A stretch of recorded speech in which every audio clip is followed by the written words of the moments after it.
Hey guys, Tim Sykes here, and it has been an interesting day for me. I made roughly $1,000 in trading. I'll go over these trades in a little bit. But more important, before I get to that, we are so close with my one birthday wish. All I wanted for my birthday was to build a school. We've raised now $14,800, and it takes $35,000 to build one school with Pencils of Promise.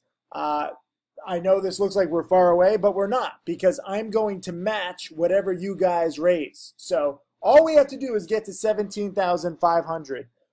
So a little over 2,000, nearly 3,000 left to go. That means that if just 30 of you donate $100 or 60 of you donate $50, we are there. And I'm really excited to have, this school is going to be the penny stock community school. And penny stocks, again, get a really bad name in the world and on Wall Street, and it shouldn't be if you trade them properly using volatility and liquidity, not like pumping and dumping like the Wolf of Wall Street, these illiquid piece of crap companies that have no hope of actually doing well. So we are legitimate penny stock traders, and I think that counts for a lot. And as I create more and more millionaire students, the world will understand that. But right now the world doesn't, and that's fine, and it gives me more fire to work hard and get more millionaires in my, little chat room. And we already have a few, but I want more. Anyways, I'll post a link just below this video. If you could donate $50 to $100, I would be so appreciative. Everybody, you don't even have to share your name. Here's a few pictures of me visiting schools in Laos and Guatemala. I haven't even posted my photos or videos yet of my Guatemala trip. I'm behind. But every single one of you, whether you donate anonymously or, Solomon Concibo donated $50, really appreciate it. Even if you donate a little bit, like Greggy, every little bit helps. I really do appreciate it, and I'm proud of this. And I'm proud of you guys. I just finished a trading challenge webinar, and we have so many trading challenge students who are coming up and on the right path, and I just want to highlight a few of them. Here is Sal. He just passed $20,000 in profits. Nothing huge, but you can see he's clearly on the right trend. And speaking of trends, here is Nick. He wrote a blog post the other day for TimothySykes.com with 6 lessons that he's learned in 6 months as a challenge student. And look at this. I mean, he was downtrending his profits from 0 to negative 3,000. And this was over several months, and he was very disheartened. Then he focused primarily on short selling, which is what he loves. And now look at the trend change. From negative 3,600 up to 7,500. So $10,000 change in just over 2 months. That's awesome. And now he's on the right path. And then also here's Legal Pimp. I've been teaching him in person, trying to get his trading addiction in order. He loves to trade, but he's got to calm down. And before he was learning in person, he was going from positive 2,000 to negative 5. So he lost 7,000. This is when we first started meeting up for in-person coaching, and he's turned around from negative 5 to positive 500. So nice trend change. He still has some losses that he can do better on, but I love teaching people in person. The next in-person coaching will be in Miami, June 1st and June 2nd. Send an email to admin@timothysykes.com if you want to attend. And then also this summer, the first week of July in Italy, I will be teaching you guys who are in Europe, or if you want an excuse to come to Europe. Again, email admin@timothysykes.com. I want to see more, trend changes like this. And again, this isn't anything huge. He's turned it around 5,500. Nick E has turned it around, 10,000-ish. Sal has made 20,000-ish. So this is early days for these guys. I don't want you to think that these are definitely my next millionaire students, but it's nice to see the progress. And we all start somewhere. And if you start with a few $1,000s, guess what? This stuff can add up, and then it really starts to snowball. So I'm proud of you, Sal, Nick, and Brian. Thank you guys for your dedication. Let's talk about some stocks. So here were my trades today. Made a few hundred on CHGG and a few hundred on CCCR. This one was in my small E-Trade account. I started the year with just 5,000. It is now up to nearly 10,000 after roughly 5,000 in profits. Nothing huge, but it's nice to show you that you can, double a small account inside of 4 months, because according to Wall Street, doubling an account should take 5, maybe 10 years, and that's just bullshit. That's if you use diversification. That's if you trade, slower moving blue chip stocks. That's this. If you just don't trade like a sniper and trade the way that you should. So while $263 might look pathetic, especially people who email me, they're like, Tim, you're a millionaire. Why are you trading with such a small one? It's good to show how to grow a small account. And those of you with small accounts, don't feel bad. Don't give into the negativity from some of these rich fucking assholes who try to make you feel bad, okay? I started with a few $1,000s. My top student, Tim Grattani, started with $1,500 of his own money. Most of my best students start with small amounts. The people who start with a lot are usually fucked in the head because they're, rich daddy's boys or trust fund babies, and they have no proper perspective of money or life or values or hard work. So let this be a lesson. I don't care how rich I get. I love trading with a small account and showing you step by step how to grow it, even making $200. So let's talk about CHGG first. So this was yesterday's earnings win. Excuse me. Riles me up talking about these people. Hold on, let me get a drink of water. All right, so CHGG had the big earnings spike yesterday, from the 10s to the mid 11s. And then, it's broken out a little bit. But understand, this is not my ideal kind of trade. I've been talking about this during my challenge webinar, but very few people attend my challenge webinars. So I want to explain this so that you understand exactly why I'm trading an $11 stock. So normally I hate $11 stocks. This is also a billion-dollar company, so it's much bigger than my sweet spot. That said, they nailed their earnings. They crushed it in terms of revenues, in terms of profits, in terms of guidance, and that's why the stock just broke out of this huge, multi-month, multi-year chart. Let me show you 5 years just to put this in perspective. So this is a big move for this stock, and frankly, I think it's still digesting it, but the numbers were so good and the guidance was so good, and their business model now is gone very digital. They're into like textbook loaning and teaching, and they've changed from kind of like Netflix did, where Netflix used to ship out DVDs, and now they've gone digital, and Chegg is kind of in the process of that.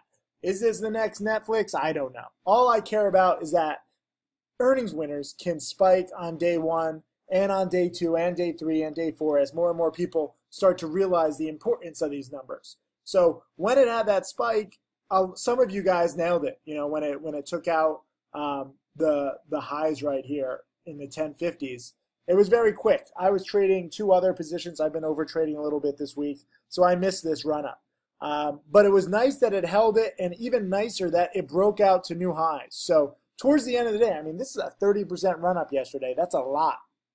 But it still managed to hold near its highs. So I took a small position here in the 1170s, and my goal was to sell in the low 12s. This morning at the market open, we did not get any analyst upgrades or press that I like. Usually that sometimes happens on day 2 with the slower analysts and slower press. So we got a little bit of a panic down to the 1160s. And at that point, I knew that there was tons of support at 1150-ish and 1155 and even 1165. So I had no problem dip buying this morning in the 1160s.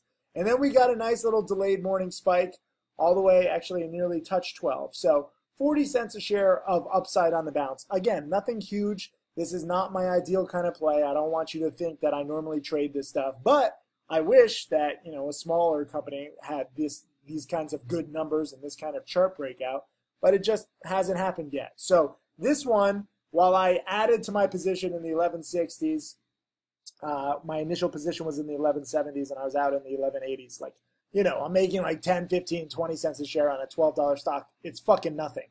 But the good news is the reason why I dip bought is because it's an earnings winner. So you can start to understand, why am I adding to positions? If this was just up on, let's say, like a promo newsletter, and I wanted it to spike again because I think more newsletters are going to send it out on day 2, I'm not going to dip buy on day 2. I'm going to cut my losses quickly because it doesn't have the right catalyst. This is why it pays to know the catalyst, and it pays to know which indicators are better than others. Because this is an earnings winner, I had no problem adding to my position. I wanted it to drop more. I would have added more. And we got a nice little bounce And, you know, this can still bounce. Understand these earnings winners don't just have to bounce on day 1 or day 2. It can also be day 3 or day 4. And it's not just earnings winners. Here was a play I was buying last week, CDXC. They got a billionaire new investor who's the richest man in China and even more than Jack Ma of Alibaba. And the stock went from 250 to 350 and came down, and I was dip buying it in here in the 280s. Now, I was selling it, again, in the low 3s because I just didn't think that it would necessarily get back to 350. But this big run-up was on day 4. Day 4 of the same news. And this is the beauty of penny stocks. You don't have to be there for breaking news. You don't have to be there every single second if you understand the right catalyst. And from the bottom here, where I was buying it in the 280s to the top here in the 380s, I mean, this is a 30% gain in, 3 or 4 days. Now, obviously, I underestimated it, but I was on the right track. And this is another good example of a really good catalyst when a big billionaire is investing a big amount, $25 million.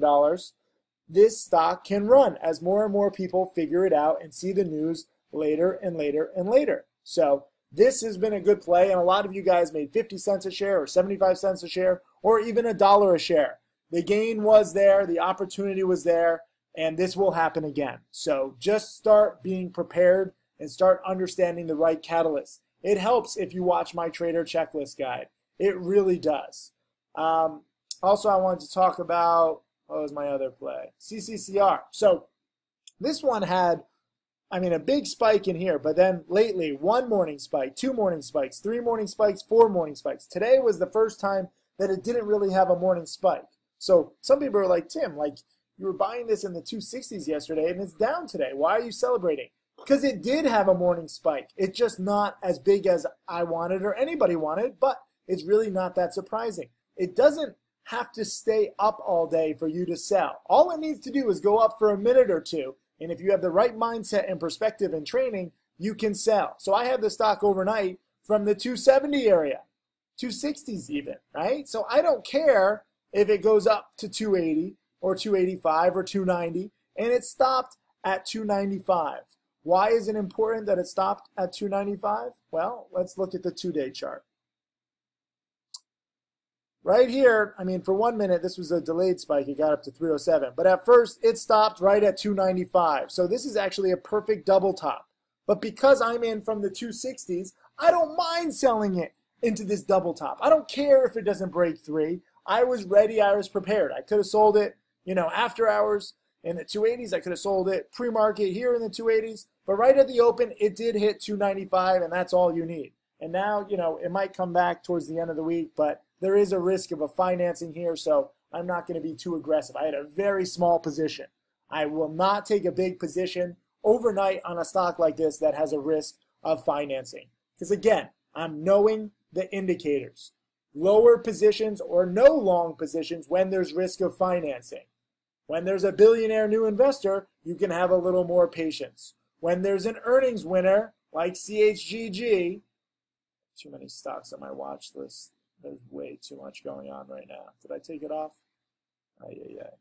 PIRS was a good one today too, as we talked about on my challenge webinar. CHGG is the earnings winner. I'm going to be more aggressive. So understand the catalyst, and that's what I want you to do. I want you to leave a comment